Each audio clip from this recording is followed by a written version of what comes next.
So it is Saturday afternoon, and I'm awake-ish. So we're gonna do a book review. So we got Magic the Gathering: Rise of the Gatewatch, a visual history from 2019. Yes, this is a smaller book, and for comparison, this is your average comic book. So yeah, it's slightly smaller than a comic book, which means it's way smaller than the art books for Magic the Gathering. So there is the jacket and there is the hardcover. So this is one of these fun books that I don't like. Why? Because it's smaller. And this is an art run, so get on your TV and watch this shit. So, yeah. I mean, this is a good book. I did enjoy it. I really did. It gives you full history on the Gatewatch. There's everybody involved. So, see how far I can get into this shit. Because this is strictly an art run. So, and those, ooh, if I can get it to focus. There we go. There is the name, there's Nisa, and that is the artist involved. So, skipping a lot of text. Just doing concept art. And everything's labeled, which is really nice. That helps a hell of a lot. Because this is a really difficult book to do. And there's Chandra. And then in this book, you get to see cards of them as well. Their original card forms, which are really fucking neat. I actually want to get a few of these, and I wrote some down that I wanted. So, and I like Oleski's work. His style is phenomenal. But yeah, this is very tricky to do because it's such a smaller book. I don't know why they did it in such a small book form. Wait, did I skip a page? Some of them stick together. I actually have her as an action figure. Yeah, I got her. Where the fuck did I get her ass? Trying to remember. No, not Bonton. Fucking idiot. Burlington. Yeah, Burlington Coat Factory of all places. Because they have Burlington as a toy section now. And that was years ago. I was like, oh, she looks so cool, so I bought her.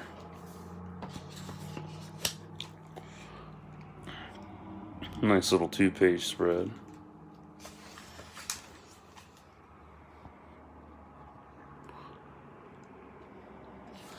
I do like Gatewatch.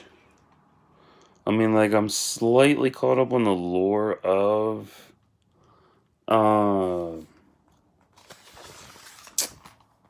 Magic the Gathering. It just, I don't know, it takes me a while to get caught up on stuff. But yeah, I do like this. This is really nice. It's just, I wish it was a little bit bigger. If it had been the size of a comic book, I could have really enjoyed it in terms of, you know, getting more pictures and stuff. But,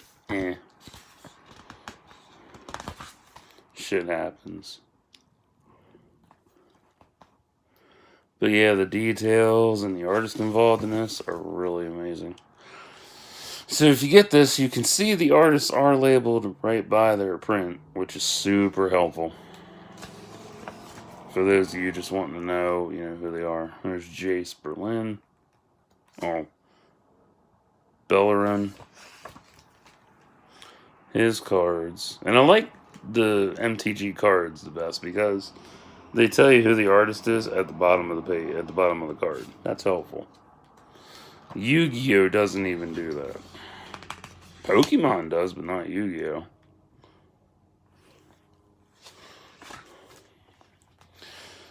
So, yeah.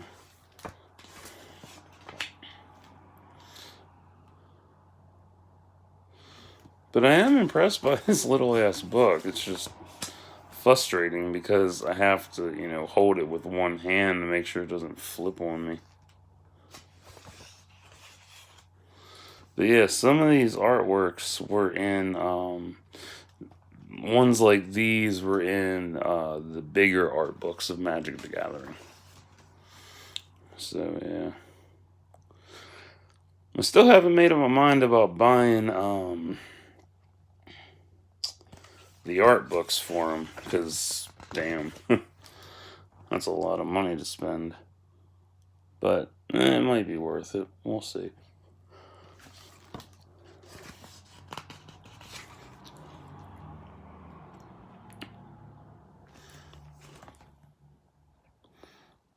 Darkin, I love his work. Legendary MTG artists.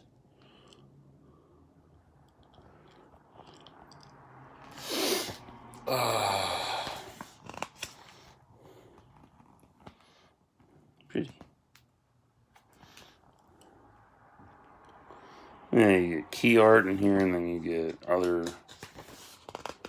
goodies as well. Nice little 2-pager. Small 2-pager. God.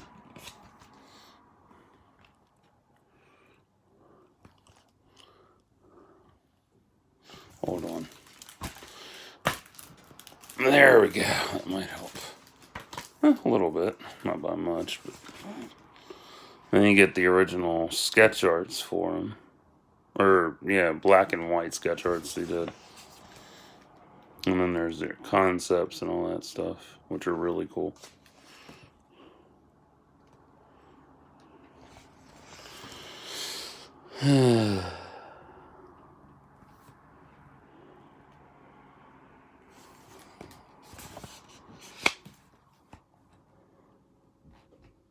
Actually, the names of these are all cards as well, which is really even cool. I like that a lot. That made me really happy finding this. We got Liliana.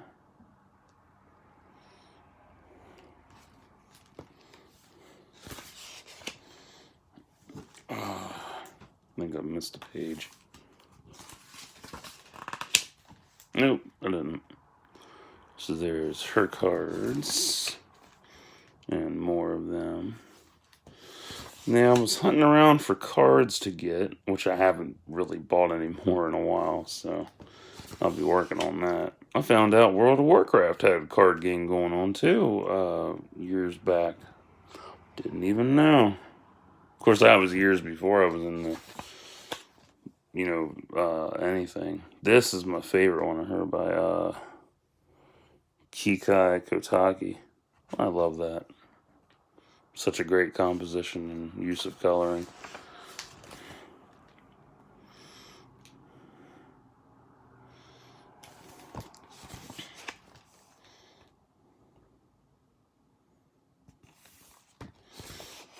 Yeah, this should have been a bigger book. Like, damn. You could have fit more on the pages. Like, if it had been, like I said, the size of a comic book would have been great. But then again, if it was the size of, your average MTG art book, that would have been great too. But, oh well. Smaller books do help because, they're heftier, they're smaller, but at the same time, they're much more compact. So if you're looking for something small and quick to take on the go when you gotta take a shit, or if you're just, want to show your friends something really fast, this is something you can easily just whip out and be like, hey, look at this is cool.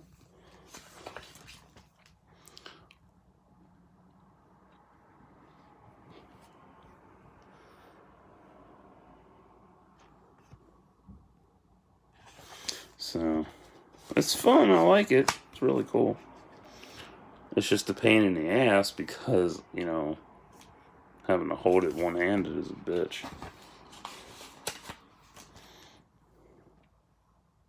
That's gorgeous too. I like the lighting in this.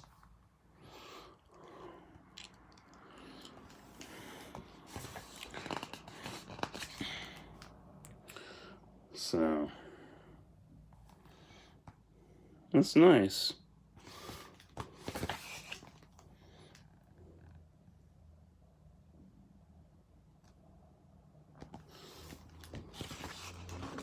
I forgot to show you that. My bad.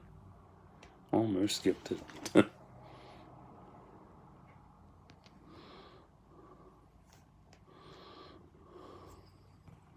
There's the one thing I do adore about MTG the most is there's Gideon, Jorah. You get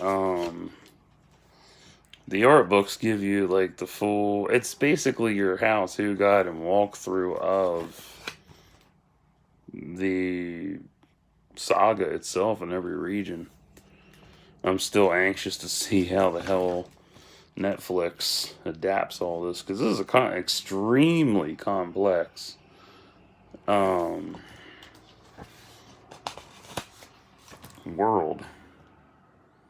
It's a very complex world, and you know, adapting all this material into a story, that's going to be tricky as fuck. I mean, not really that tricky, but still, it'll be easy.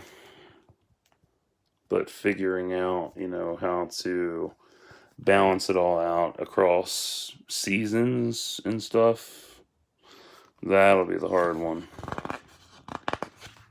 Damn. Let me double check. Okay, good. Always gotta double check. I do like these black and white ones because, I mean, you still get a lot of detail with them. But, I don't know. I wish they would make coloring pages because, shit, a lot of these I'd like to color myself.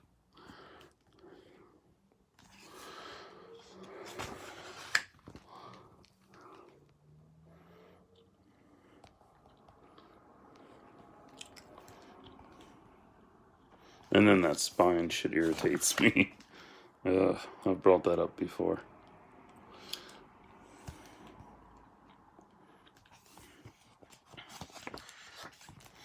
And we got Nisa. My hand hurts. Ugh. But we're almost done, so that's a plus.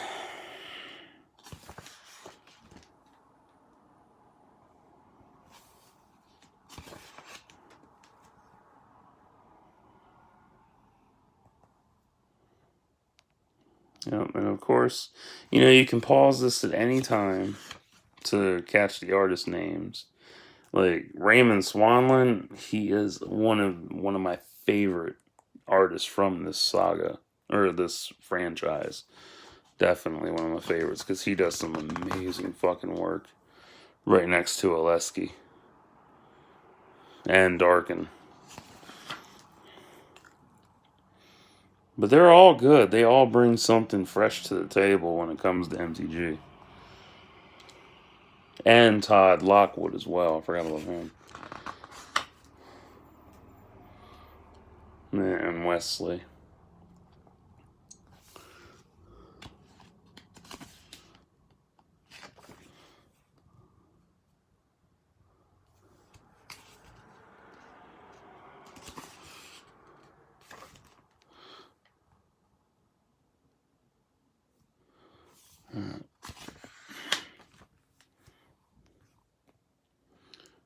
So, yeah.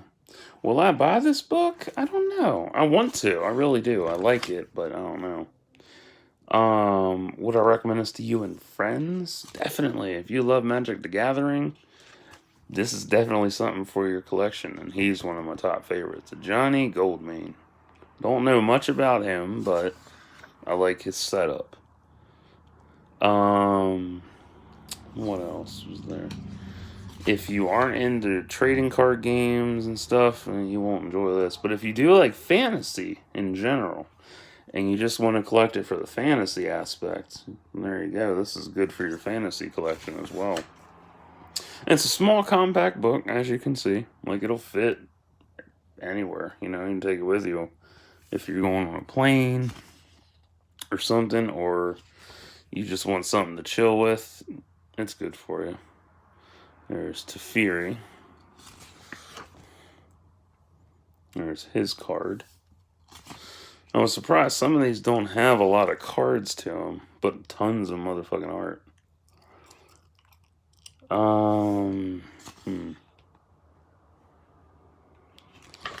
Damn it. Kaya.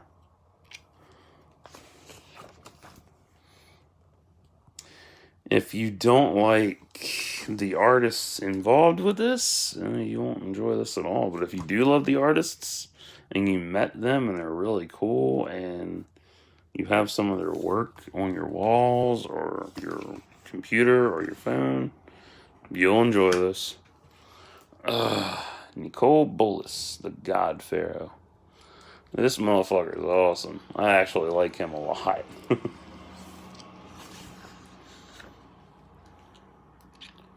There's his cards. Oh, there we go.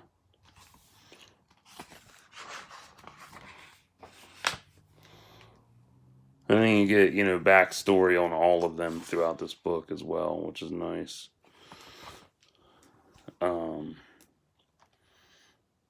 Yeah. If you don't like Gatewatch, totally get that. Not everybody likes the heroes as much, or those that are, part of it.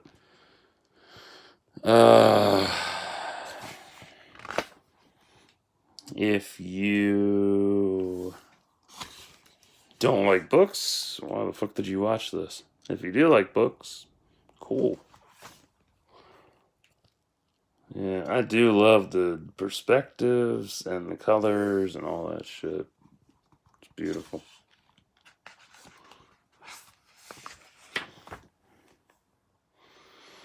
If you've never gotten into Magic the Gathering, this is a good starting point for you.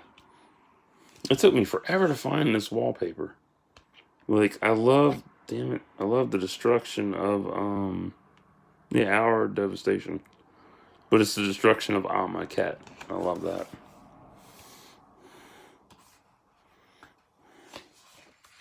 No, stop. There we go.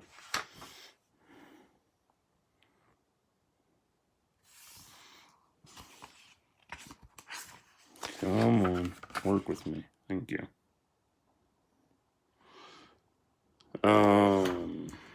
Yeah, this is gorgeous stuff. It's hella good work. If you aren't into fantasy at all, well, this ain't for you. I don't blame you. I mean, everybody has their shtick they stay with. They either enjoy fantasy, or they like sci-fi, or they like fiction, or they like history. It's whatever they choose. I think that's stuck together. See, I knew it was stuck together. I hate that shit.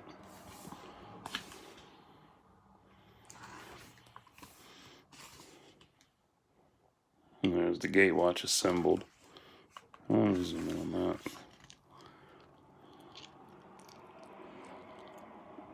That's a lot of motherfucking detail. I love it so much.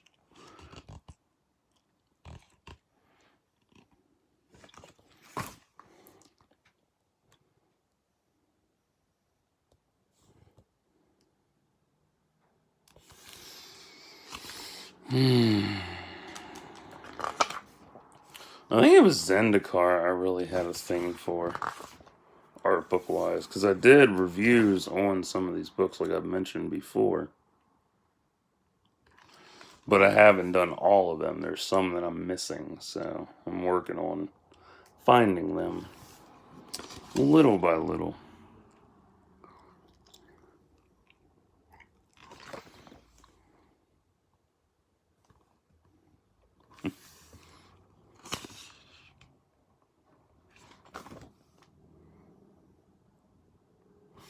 Yeah, we are almost done. This book is, let's see here. I think it's 260 pages or so.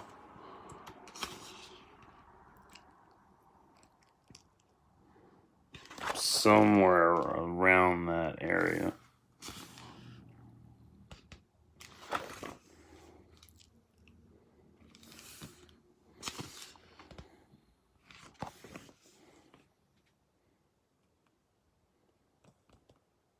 There's only a handful of pages left.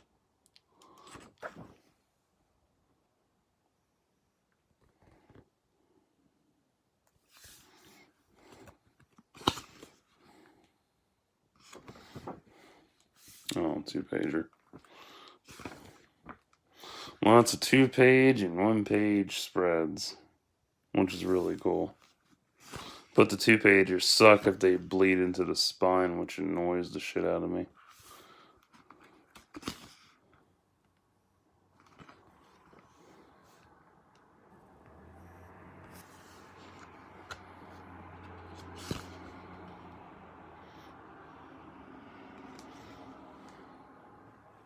That's gorgeous.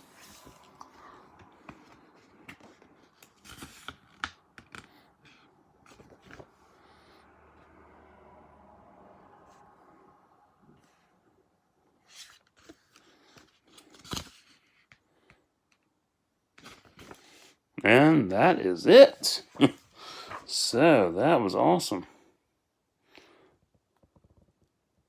Yeah, that's everybody. That's the people who have made the game possible for the most part. And then the back jacket and all that. So, that was Rise of the Gatewatch. That was a hard book to go through. Damn. So, I will maybe be back later. I don't know yet. We'll see. Stay tuned.